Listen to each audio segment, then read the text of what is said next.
ನಾನೆಲ್ಲ ಕರ್ನಾಟಕ ಜನತೆಯಲ್ಲಿ ಕೇಳ್ಕೊಳ್ಳೋದೊಂದೇನೆ, ದಯಮಾಡಿ ಕನ್ನಡ ಸಿನಿಮಾನ ಹರಿಸಿ ಬೆಳೆಸಿ ಅಂತ ಕೇಳ್ಕೊಳ್ತೀನಿ. ಏನಕ್ಕೆ ಅಂತಂದ್ರೆ ಇವತ್ತು ನಾವು ಎಷ್ಟೋ ಜನ ನೋಡ್ತಾ ಇದೀವಿ, ಆಕ್ಚುಲಿ ಇಂಡಿಯಾ ವೈಸ್ ಎಲ್ಲಾ ತರ ಭಾಷೆ ಎಲ್ಲರೂ ಎಲ್ಲಾ ಕಡೆ ಮಾಡ್ತಾ ಇದಾರೆ. ಬಟ್ ತುಂಬಾ ಕೆಲವು ಜನ ಮಾತ್ರ ಇಲ್ಲಪ್ಪ ನಾವ್ ಇಲ್ಲಿಗೆ ಸೀಮಿತ ಅಂತ ಅನ್ಕೊಂಡ್ರು.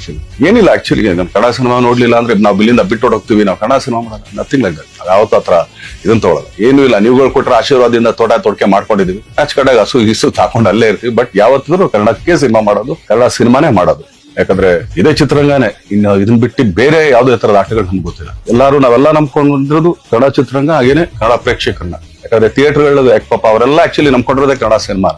ಸೊ ಅವ್ರಿಗೆಲ್ಲರಿಗೂ ಆಕ್ಚುಲಿ ಇದೊಂಥರ ಅಂದ್ರೆ ಚೈನ್ ಲಿಂಕ್ ಅಂತಾರೆ. ಈಗ ಏನಂದ್ರೆ ನಾನು ಯಾವಾಗ್ಲೂ ಫುಡ್ ಚೈನ್ ಯಾವಾಗ್ಲೂ ಒಂದು ಹೇಳ್ತಾ ಇರ್ತೀನಿ, ಒಂದು ಹುಳನ ಕಪ್ಪೆ ತಿನ್ನುತ್ತೆ, ಕಪ್ಪೆನ ಹಾವು ತಿನ್ನುತ್ತೆ, ಹಾವನ್ನ ಹದ್ದೊಡಿಯುತ್ತೆ, ಅದನ್ನ ಮತ್ತೆ ಹುಳಾನೇ ತಿನ್ನೋದು. ಆಕ್ಚುಲಿ ಹತ್ಸದ್ ಕೆಳಗಡೆ ಬಿದ್ದಾಗ ಹುಳಾನೇ ತಿನ್ನೋದು. ಸೊ ಆತರ ಥಿಯೇಟರ್ ನಮ್ಮನ್ನ ನಂಬ್ಕೊಂಡಿರ್ತಾರೆ. ಸೊ ಎಲ್ಲರೂ ಇದೊಂಥರ ಚೈನ್ ಲಿಂಕ್ ಆಕ್ಚುಲಿ ಎಲ್ಲದಕ್ಕೂ, ಈ ಕೆಲಸದವ್ರಾಗ್ಲಿ ಇನ್ನೊಂದಾಗ್ಲಿ. ಸೊ ಆದ್ರಿಂದ ದಯಮಾಡಿ ಕನ್ನಡ ಸಿನಿಮಾನ ಹರಿಸಿ ಬೆಳೆಸಿ ಆಶೀರ್ವದಿಸಿ. ಇದೇ ಏಪ್ರಿಲ್ 10ನೇ ತಾರೀಕು ವಾಮನ ಸಿನಿಮಾ ಬರ್ತಾ ಇದೆ. ಅದಕ್ಕಿಂತ ಮುಂಚೆ ಮಾರ್ಚ್ 27ನೇ ತಾರೀಕು ವಾಮನದ ಆಕ್ಚುಲಿ ಟ್ರೇಲರ್ ಲಾಂಚ್ ಆಗ್ತಿದೆ. ಸೊ ಅಂದ್ರೆ ನಾನ್ ನೋಡ್ದಂಗೆ ಧನ್ವೀರ್ನ ಈಗ ಬಜಾರಲ್ಲೇ ಒಂಥರ ಧನ್ವೀರ್ ನೋಡಿದೆ, ಆಕ್ಚುಲಿ ಬೈ ಟು ಲವ್ ಅಲ್ಲೇ ಇನ್ನೊಂದ್ ತರ ಧನ್ವೀರ್ ನೋಡಿದ್ವಿ ನಾವೆಲ್ಲರೂ. ಆಕ್ಚುಲಿ ಅಂದ್ರೆ ಬೇರೆ ಒಂದು ಪ್ಯಾಟರ್ನ್ ಧನ್ವೀರ್.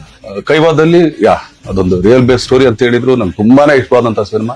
ಕೈವಾ ನೋಡಿದ್ವಿ, ಈಗ ವಾಮನ ನೋಡ್ತಾ ಇದೀವಿ. ಈ 4 ಸಿನಿಮಾಗೂ ನಾನು ಖುಷಿ ಪಡೋದು ಧನ್ವೀರ್ದು ಒಂದೇ ಅಂತೇನಂದ್ರೆ ಇಲ್ಲಿ ಯಾವ್ದು ರಿಪೀಟ್ ಇಲ್ಲ, 4 ಸಬ್ಜೆಕ್ಟ್ ಕೂಡ ರಿಪೀಟ್ ಇಲ್ಲ. ಸೊ ಮತ್ತೆ ಈಗ ವಾಮನಕ್ಕೆ ಬಂದ್ರೆ ಒಂದು ತಾಯಿ ಸೆಂಟಿಮೆಂಟ್ ಇರೋಂತ ಸಿನಿಮಾ, ತಾಯಿಗೋಸ್ಕರ ಪ್ರೀತಿಗೋಸ್ಕರ. ಸೊ ಒಬ್ಬ ಹೆಂಗೆಲ್ಲ ಟರ್ನ್ ಆಗ್ತಾನೆ, ಏನೇನೆಲ್ಲ ಮಾಡ್ತಾನೆ. ಸೊ ಅದ್ರಲ್ಲಿ ಆಕ್ಚುಲಿ ನನಗೆ ತುಂಬಾ ಇಷ್ಟವಾದ ಸಾಂಗ್ ಅಂದ್ರೆ ಆ ಮುದ್ದು ರಾಕ್ಷಸಿ. ನಾನು ಯಾವಾಗ್ಲೂ ಹೇಳ್ತಾ ಇರ್ತೀನಿ, ಎಲ್ಲಿಂದ ಹುಡುಗಪ್ಪ ಈ ತರ ತುಂಬಾ ಚೆನ್ನಾಗಿದೆ ಅಂತ. ಸೊ ನಾನು ಕೂಡ ಆಕ್ಚುಲಿ ಮನೇಲಿ ನನ್ನ ಹೆಂಡತಿಗೆ ರೇಗಿಸ್ತಾ ಇರ್ತೀನಿ, ಅವಳು ಸ್ವಲ್ಪ ಕೈ ಆಗದ್ರೆ ಮುದ್ದು ರಾಕ್ಷಸಿ ತರ ಇದೆ ಕಣೆ. ಸೊ ಪ್ರೋತ್ಸಾಹಿಸಿ ಅಂತ ಕೇಳ್ಕೊಳ್ತೀನಿ. So Vamana all the best, entire team all the best. So ಪ್ರತಿಯೊಬ್ರು ತುಂಬಾ ಚೆನ್ನಾಗಿ ಮಾಡಿದ್ರ, ತುಂಬಾ ಆರ್ಟಿಸ್ಟ್ ಒಂದು ದಂಡೆ ಇದೆ. ಸೊ ಆದ್ರಿಂದ ಎಲ್ಲ ಹರಿಸಿ ಬೆಳೆಸಿ ಅಂತ ಕೇಳ್ಕೊಳ್ತೀನಿ. Thank you.